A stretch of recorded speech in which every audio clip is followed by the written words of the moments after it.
biyya keenya keessatti kan ture garuu gaaffiin ammas jiru maali? Federaalizimii jedhamee fudhatamee hojiirra oole garuu biyya diigaa jira. Kanaaf federaalizimiin qoricha miti.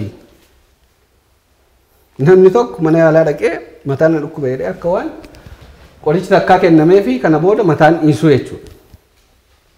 Akkasumatti federaalizimiin marii barbaada, yeroodhaa yerootti ijaaruu barbaada, heera waliin deemuu barbaada. Kana sirna dabarsine keessattuu bara 1991 keessa 83 hanga 2018 adeemsa ture kaasuun ni danda'ama.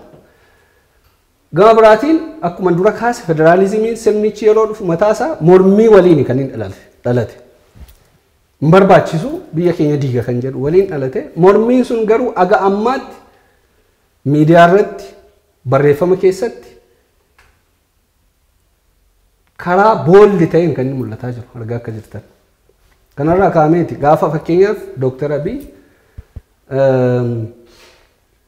aangootti dhufanii shared values deteriorated ta'e. Gaafa isaan deebisuuf waa'ee birmadummaa biyyaa tokkummaa biyyaa gaafa isaan haasa'uu jalqaban gama tokkoon Dr. Abiy unitary deebisuuf ka'e kan jedhu kan dhalate. Gama biraatiin immoo fedhiin isaanii keessatti jirumayyuu waan jiruuf keessatti uumamee waan jiruuf Dr. Abiy nuu dhufe kana booda sirnichi hin diigama. Keessattiyyuu sirna federaalizimii sabdaneessa kana kan fide TPLF dha murna muraasa. Kanaaf TPLF yoo balleessine sirnichi ni diigama jedhanii miidiyaadhaan haa ta'u barreeffamaan haa ta'u biyya keessaa ta'u biyya alaati boollee kan isaan irratti arginu godhaniif kanaaf. Bu'uurri isaa kanadha jechuudha. Inni kanaaf bu'uura ta'e kan biraan deemsa TPLF yookiin immoo sirni bulchiinsaa adda baasa uummata Tigraay hundeeffame keessattuu kan EPRDF jennu kun akkamitti hojiirra oolchaa ture kan jedhu sirriitti ilaaluun barbaachisaadha. Poolisii akkamii hordofaa ture kan jedhu sirriitti ilaaluun barbaachisaadha. Akkuma hundi keenya beeknu saayinsii keessattis kan jiru sabni murni muraasa yookiin sabni muraasni gaafa aangootti ba'u aangoorra turuuf jecha kan inni hordofu baay'inaan sirna qoqqooduuti. Namoota qooduudhaan, saboota qooduudhaan yookiin immoo yaadota gargar qooduudhaan ofii bakka argata aangoorra turuudha. TPLFis aangoorra turuun kan isa barbaachisu taanaan kana kan hojjetaa ture jechuudha.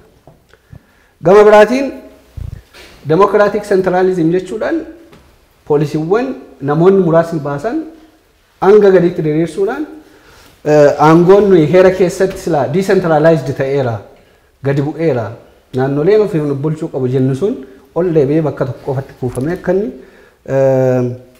qaama muraasaan qofa akka inni hojiirra oolaa ture hundi keenya hin beekna. Poolisiin ba'u giddu galeessaan akka ture ba'aa ture hin beekna. Keessattuu naannoleen dura sinii kaaseera. Federaalizimii jechuun naannoleen of danda'anii of bulchuudha.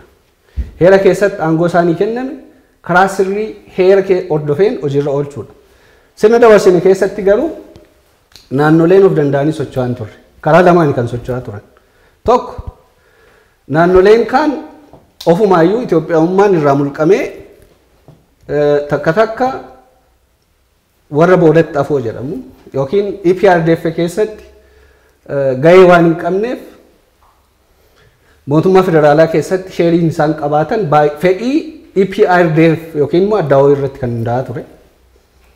Naannoleen sunniin mootummaa federaalaa irraa qaama bakka bu'een poolisii ba'uun yookiin immoo maallaqa ergamuun kan isaan bulaa turan jechuudha.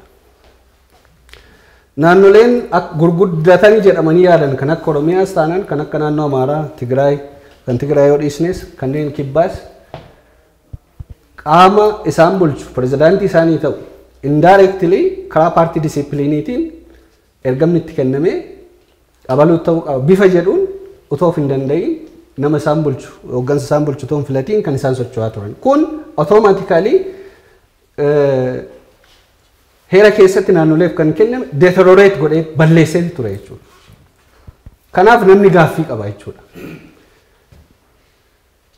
Namni indee akkas taanaan biyyattiin diigamaa jirti nuti bulchaa hin jirru gaaffii keessattuu bara 2008 ka'ee naannoo Oromiyaa keessatti socho'aa ture hin beektani. Keessattuu saamicha lafaa wajjin wal qabatee. Lafti naannoo Oromiyaa akkamitti saamamaa ture, namni akkam buqqa'aa ture, mirgi sabab sablammoota biyya kana akkamitti.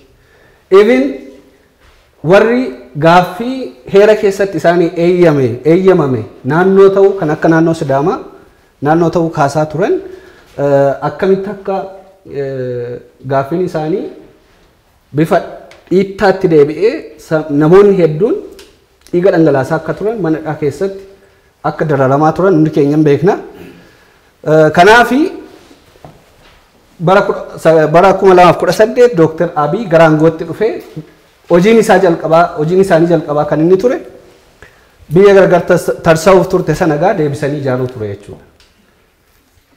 Biyya akkasittiin gargar tarsa'uuf gargar diimuuf turte isa sana deebisanii ijaaruu dhaabuu tokkummaa sana deebisuun hojii isaanii isa jalqabaa ture.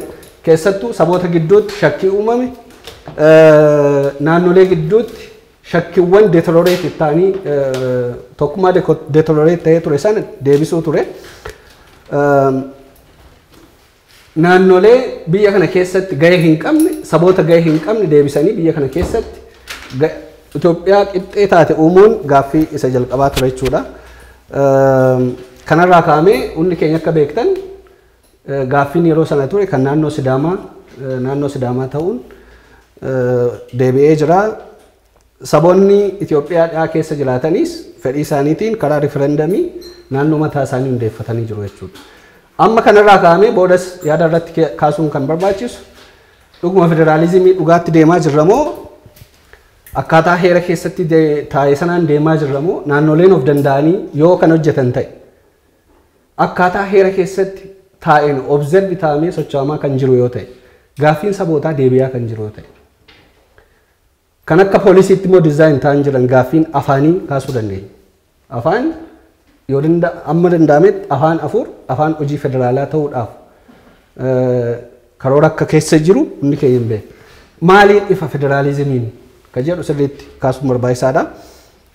Egaa kanaaf egaa boqonnaa haaraatti ceenee keessattuu yeroo dhiyoo kana hin beektan hundi keenya mootummaan haaraa hundeeffameeti jira.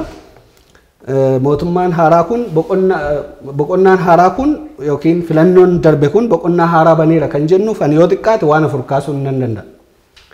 Inni tokkoffaan madaallii kamiin yoo ilaalame filannoon darbe kan yeroo kamii caalaas demokraatawaa akka ture mootummaan hundeeffames mootummaa filannaa ummataatiin ummanni ofiisaatii ba'ee filate akka ta'e namni kamuu ragaa ba'a jechuudha. Kun kan yeroo kamii caalaa biyyi keenya boqonnaa haaraa keessa akka galtee fi ijaarsa sirna daneessaa kan hojiirra oolchuudhaaf bu'uura guddaa kan kaa'e ta'uu isaati. Inni lammataa mootummaa hundaa'e keessatti hundi keenya akka arginu kanaan dura bifa garaagaraatiin paartiiwwan farrajamaa turan kan abaa'oo dabalatee abaa'oon hin beektan seenaa Oromoo keessatti qabsoo Oromoo hammam qabatee akka ture.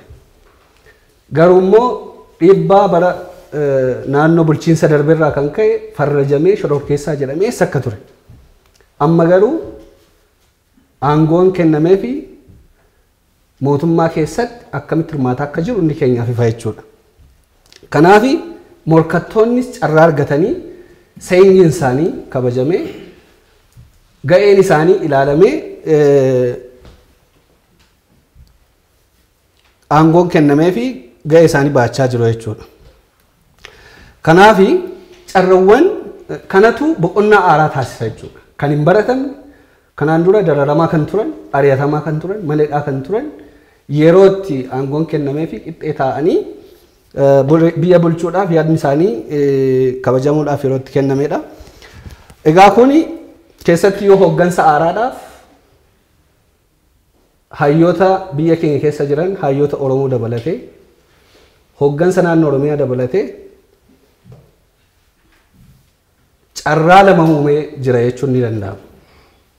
Inni jalqabaa akka naannoo Oromiyaatti hooggansa naannoo Oromiyaa irra jiruufis kan biyya bulchaa jiruufis taanaan adaraan seenaan biyya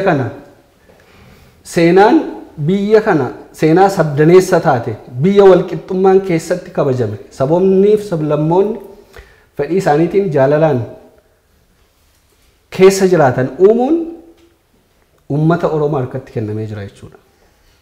Kana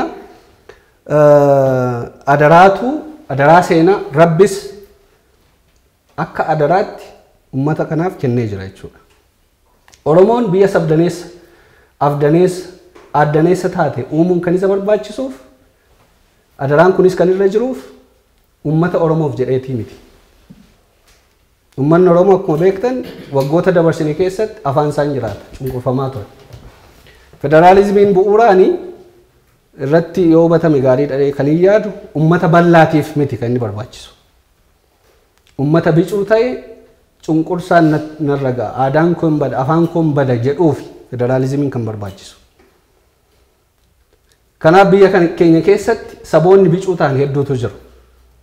Walqixxummaan isaanii kabajamee, aadaan isaanii kabajamee, seenaan isaanii kabajamee biyya qixxee taate keessattuu ijaaranii isa kana gaarrayyuu argaa jirra jechuudha. Keessattuu duula tokkummaa sabdaneessummaa yookiin afaan Amaariffaatiin zamacha leeberaawii andinet jedhamu amma labsamee jiru. Muummichi ministeeraa dursaa jiran kan keenyas loltoota irraa jalqabee hayyoota irraa jalqabee artistoonni fiigdonni kan keessatti sirriitti hirmaataa jiran hundi keenya hin beekna jechuudha. So biyya tokkummaan ishee cime garuu sabaanis daneessa taate afaanin daneessa taate ijaaruun adaraa nurra jirudha jechuudha. Kan sabni kamuu hin shakkine ijaaruun nurra jiraata. Biyya walqixxummaan keessatti mirkanaa'e for your surprise qabsaa'onni Oromoo duraan nuyi kaasnu kan akka Jeneraal Taaddasaa Birruu jechuu dandeessu. Yookiin immoo eenyu nu kaasaa kan Oromoo keessatti qabsaa'ota Oromoo bu'uurri isaaniif gaaffiin isaanii gaaffii walqixxummaa ture. Cunqursaan biyya kana keessaa baduutu irra jiraataa kan jedhu ture. Arras nutis isa kana jechuudha. Adaraan kan nutti kenne cunqursaan ummata Oromoo irratti yoo dhufe saboota biraa irratti yoo kan mul'atu ta'e biyya nagaaf tasgabbii qabdu ijaaruun hin danda'amu. Afaan tokko qofaan aadaa tokko qofaan biyya kana ijaarra jedhanii sirna federaalizimii sabdaneessa ta'e kana diiguuf deemuun bu'uurumaan biyya kana ni diiga jechuudha. Tirendiin biyya biraas kan inni agarsiisu kana. Kanarraa kaa'amee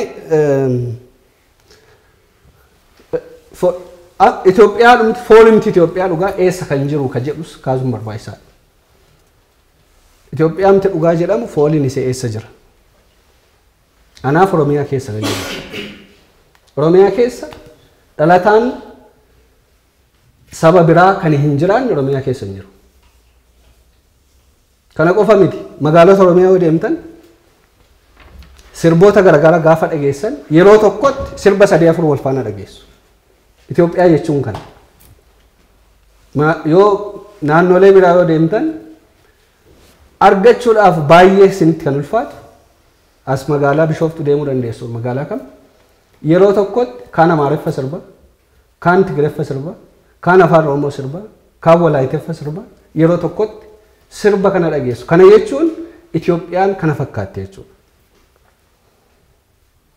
Kanaafi Itiyoophiyaan ummata Oromootiif ala saboota sablammoota biyya kanaatiin ala ijaaramtu Itoophiyaa dhugaa taatee fi walqixxummaan keessatti mirkanaa'e ta'uun hin dandeessu jechuudha.